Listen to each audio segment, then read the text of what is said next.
What's up, guys? Today I'm going to show you how to do rear brake pads on a car that has an electronic parking brake. It's super simple. Walk through the process. First thing you want to do is you want to make sure you get your parking brake turned off. That's your first step. It needs to be turned off. Next, we're going to go ahead and get our gloves on, because who likes to get their hands dirty? I know I don't. After working on cars for 20 years, I definitely like to keep my hands clean. Alright, so we're going to go ahead. We're going to get our impact, and we're going to get our wheel off. This is on a 2021 Mercedes AMG. You can turn the electronic parking brake off with a scanner if you have a scanner, but assuming if you're watching this video you probably do not have a scanner, you're going to try to do this at home, so I'm going to show you how to DIY this job. So we're going to go ahead and get our caps off of our caliper slide pins here. See here in a second. Okay, got them off. Check. Next thing we're going to do, we're going to go ahead and get our socket. I believe this one was a 6mm hex. Go ahead and speed this up a little bit and get this off for you.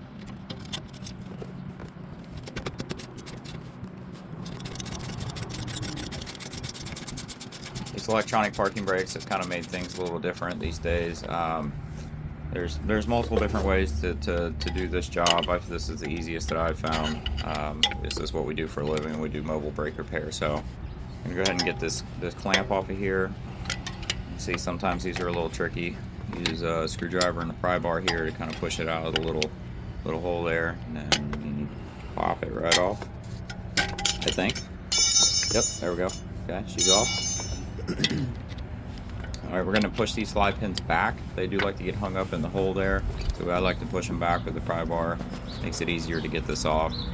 This does have a brake pad wear sensor in it because it is a Mercedes. So most Mercedes, Audis, BMWs all have brake pad wear sensors, so you do have to replace these if the light is illuminated on the dash telling you to replace the brake pads. They are a one-time use. This one, it's got a funky clip on it, so I just went ahead and ripped the wire. You're going to see here in a second.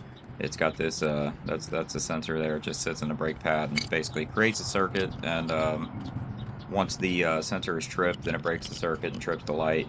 These have this little retaining clip on them right here that were kind of a pain. Kind of got to pop it up in order to get the sensor out here in the plug. I'll show you here in a second. See, I'm kind of working it to get it out. There it is. Got it out. All right, perfect. Next step, I'm gonna go ahead and set my caliper up here. These are a little weird to work with because of the electronic parking brake module. As you can see here, is on the back. You need to get these 2 hex bolts off the back of it to pull this module off of the caliper. I'm gonna speed this up. Basically, the way these work is when you push the button in the car, that module turns the mechanism inside of the caliper that basically puts pressure on the brake pad and engages the parking brake. It works just the same as a manual parking brake, only it's electronic. The mechanism is mostly the same. So we're going to go ahead and we're going to get this module off. Be careful, you don't want to damage this. You know, it is expensive if you break it. So just take your time. You can see I'm slowly working this off. This does have like a rubber seal. You're going to see here in a second once I get this off. So you don't want to damage that seal. You just kind of want to work this off of there. It should come off with a little bit of finesse. Get a screwdriver in there and kind of pry around on it a little bit. Got to get these wires out of the way. You can see it pops right off. And then you're going to find a way to set this up so you can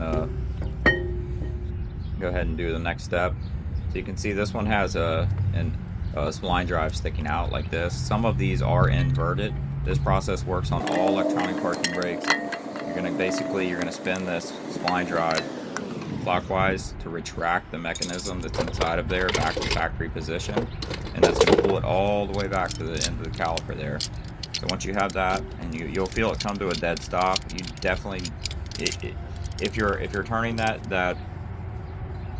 spline drive and you notice that the piston on the caliper is pushing out while you're doing it, you're going the wrong way. You want to make sure that it's not moving. But once you get it retracted all the way back into factory position, you can basically come in with your I use C-channel vice grips, as you can see, or you can use a C-clamp, you can use a brake pad tool, whatever you prefer. This is just what I use. I'm gonna go ahead and get it retracted, piston retracted all the way back into factory position here. Check, it's good. Okay. Next step is I'm gonna go ahead. I'm gonna grease that O-ring. You see that rubber O-ring there at the top. I'm gonna put a little bit of grease on it. just so that module sits back on there and I don't have to risk ripping it or tearing it or anything like that. That prevents water from getting inside of that electronic module, which obviously is not going to be good for the electronic module. So I like to grease it up a little bit just to make it go on a lot smoother. You can see just a little bit around the edges there. So next step, go ahead and get it back on, get our bolts back in, speed this up. There's no need to watch me turn this ratchet for 25 minutes.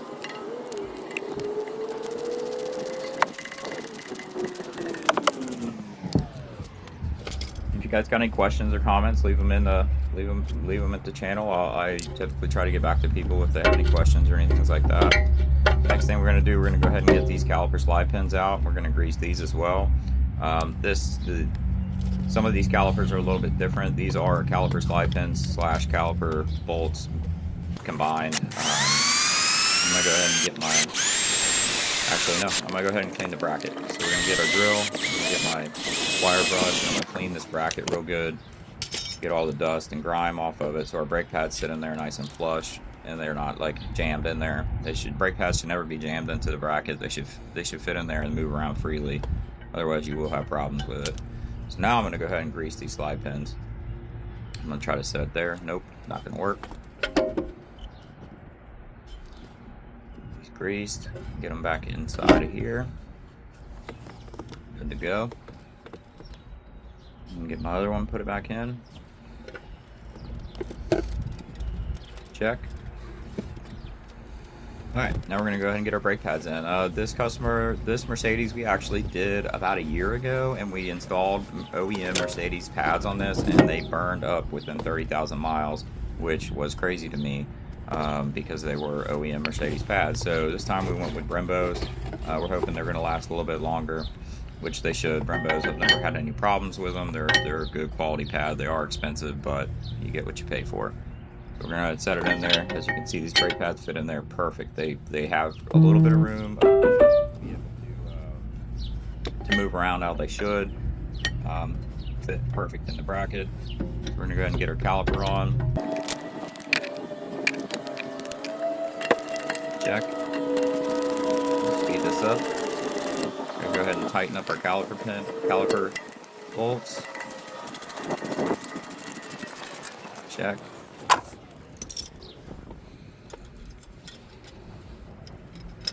Tight. Alright, next thing we're going to do, we're going to go ahead and get this clip back in here.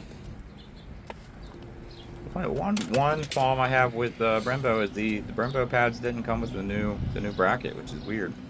The next thing you know, you're going to have to replace this sensor. This was kind of a hard thing to film because of where the angle is, but you're just going to replace it. It's pretty simple. It snaps into the brake pad. You'll see where the little nodule goes into the brake pad, and you're going to clip it back in.